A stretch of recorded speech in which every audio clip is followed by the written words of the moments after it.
Special effects are what you do practically on the day. Visual effects are what you do after the fact.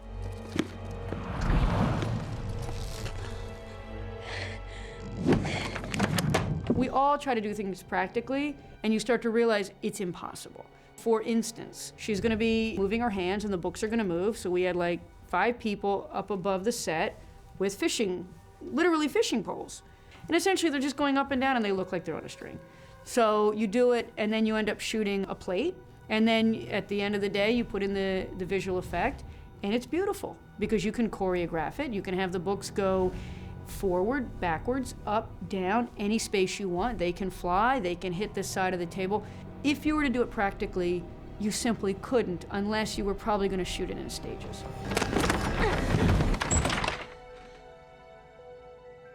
Well, the knives were fascinating because if you look back at the history of movies, we have thrown knives. And a lot of times the way to throw a knife is to have a dummy on one side and to have a wire, it's a trick wire, and have a knife be whoosh, pulled into the dummy. Now, what do you do if you have a lot of knives?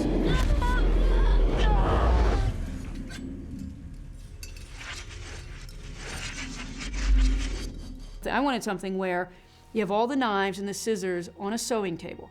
And what I wanted was that Carrie's powers, essentially, because she communicates with the natural world, she essentially sends a signal out, and all those knives, they're starting to rise, and they then circle around, and they end up right in front of her mother.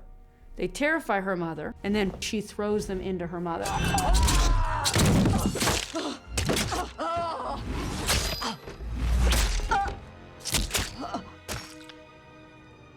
And that was where we came up with a visual effects solution to a special effect problem that we couldn't solve.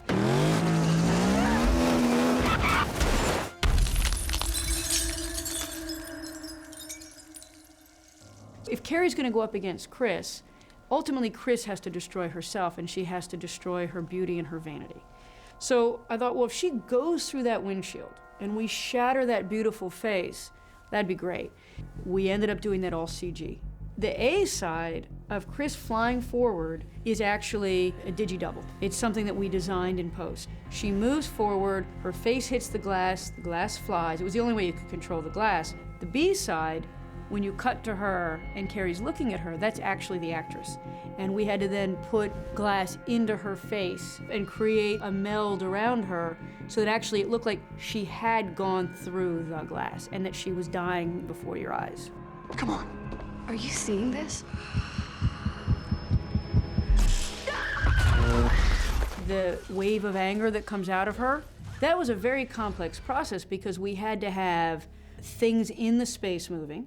We had to have tables and chairs flying. We had to have human beings flying. And the camera itself moves left to right. So you shoot that in about 6 layers. So you shoot each panel. Let's do the tables, let's do the chairs, let's do the human beings. So that's something I'm very proud of, that you couldn't do it in real time because it never existed.